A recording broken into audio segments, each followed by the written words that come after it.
Welcome to Thursday Aspirations, a time, a space and a place for teachers seeking a brighter future.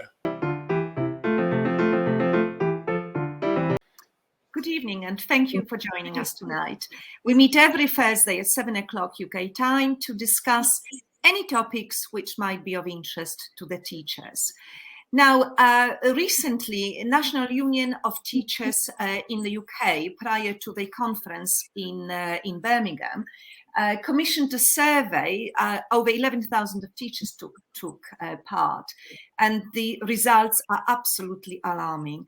Now, what caught my eye is that 1 in 4 teachers who answered the questions are popping pills. Their mental health is so damaged that they needed some medical help and they are undergoing counseling or taking antidepressant. That is absolutely sickening in my view. So we are developing Explorer Kit, which is on the back of all this news coming from the teachers themselves. Mari has been talking about Explorer Kit last week, and I would love him to tell us a little bit more during our chat tonight. So over to you, Mari. Thanks, Dorothy. So just to remind you, or indeed to show you, if you weren't here last week, that the steps of the Explorer Kit, and we were very motivated to hear that it's something like 7 in 10 teachers are actually thinking of leaving teaching. It's just quite extraordinary, quite different to when both Dorothy and I were teaching not all that long ago, when all said and done. The Explorer Kit goes through 7 distinct steps. We call it the 7 Straight A's program. It ends up with an action plan. And last week we walked you through those steps that run from awareness to an audit to appreciation to an avatar, which is the people that you might work with, to the alternatives that you might follow in terms of the business prospect that you put out and how to access people, ending with an action plan. But what we're going to do this week is to look in a little bit more detail, lift up the hood or the bonnet of the car and look underneath and see a little bit of what goes on in each of these. So we've been putting together the videos on the awareness part of this program because you need, as everyone does, you need to start where you are. And the first question that faces most teachers thinking of moving, or indeed anybody in any career, is where am I and what do I want to do and what are the possibilities? And it's from that place maybe of discomfort of thinking that where you are now may not be where you want to be, but what are the possibilities? At that point, you want the clearest thinking, really. You want to be able to see clearly. So we start with this issue of awareness. And I'm going to show you a little bit of insight into some of the stuff that we use to raise the question of mindsets, the way in which we see the world and how our perceptions affect us. So let's look at it. So we might ask ourselves with this next picture, what does this creature eat? What is their normal food? And if I offer to you the options of flies or oats, you probably come to quite a clear conclusion that this particular creature eats one of those things and not the other. And it would be quite hard to believe that, seen from the perspective that we are looking at this particular animal that we probably have seen as a frog sitting on a pond, that it would eat anything else. But what if we change our perspective? We've now turned this picture only 90 degrees, and for most of us, it's quite clearly a different animal altogether. And then we'd say this creature doesn't eat flies, it bats flies away with its tail, but it does eat oats because it's quite clearly a horse. It's a clever drawing. Whether we see it as a frog or a horse depends really on the orientation of the picture. So if we see it one way, we see quite clearly a frog. If we see it another way, we see quite clearly a horse. It depends on the way in which we come across the picture at first, but our behavior in relationship to it will differ. The key point that's being made in this clip is that our expectations influence how we see things.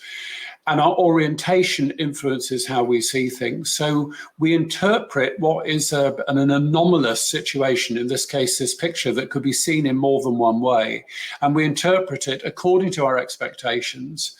And when we stand and look at it from a different perspective, when we look at it from a different point of view, then we may come to a quite different conclusion. And what we're inviting you to do now is to start thinking about your own life, the situation in your life, the situation in your career, where you stand now, and to say, am I just looking at it from one point of view, or can I look at it from a different point of view? And if I do, will I see it differently? So we explore this in more detail, and we give it some very powerful examples of how visual perception can, in a way, be tricked. We can be absolutely certain something we're seeing is true when it's actually false. And we have to beware in our own lives of coming to conclusions and thinking something is true. It may not be true at all in relation to what we're able to do, what we're able to earn, the life we're able to create for ourselves, because that also rests on expectations, as we'll see in this next clip.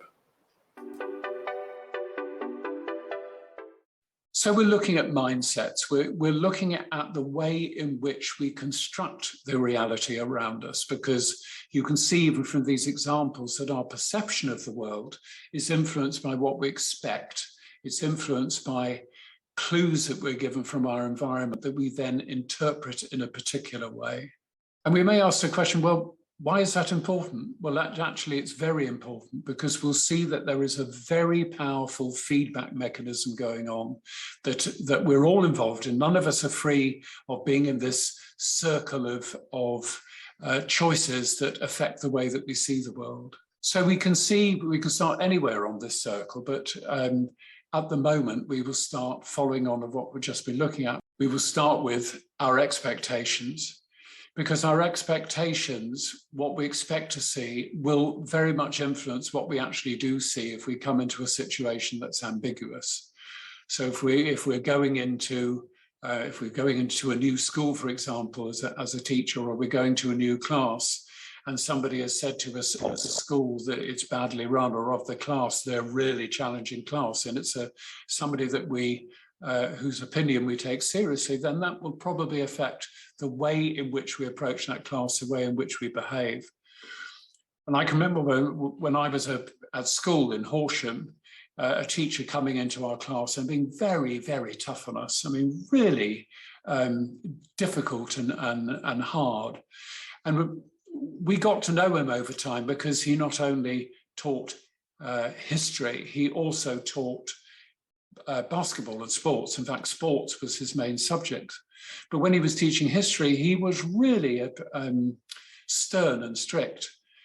And years later, he explained to us, later in the school, and then later on, I came across him again at Keele University when I was doing my teacher training. He explained that he had come from the toughest of schools in Manchester, and he ended up at a grammar school in Horsham, and expected that the students there would be equally demanding and equally tough and so on. And we weren't. I mean, we thought we were, I suppose. We thought we were sufficiently challenging to some teachers, but nothing compared to what he had to put up with. But he came in with an expectation that he had to be tough. So our expectations affect our perceptions. And it's because our expectations affect our perceptions that we need to find methods and ways of standing outside of those expectations, or breaking that wheel that leads us to behave in a particular way, that leads us to experience the world in a particular way. And if we're going to make a radical change in our lives, but a radical change for the better, then we need to see what are some of the suppositions that we may have about ourselves that actually hold us back. And in the Explorer Kit, we do explore those in a little bit of detail. I'll hand you back now to Dorothy. Thank you. Very interestingly presented awareness. Now, I'd like to offer a tip to everybody who is listening to us today. I would like you to ask yourself a question. What if I were to leave teaching, then Write down as many answers as you can in 5 minutes, and then have a break, have a cup of tea, and go back. Have a look what you wrote, read your answers, and maybe you will spot hidden assumptions and mindsets. We'll see you next week, Thursday, 7 o'clock. If you know anybody who would like to, who would benefit from our chats, please recommend us, like us, and connect with us on Facebook, YouTube, and Instagram. Thank you very much. Good night. Thank you. And I've just put an address on the screen that you can follow up if you want to link up with us more formally and be part of being kept up to date with emails and so on. Thank you so much. Good night.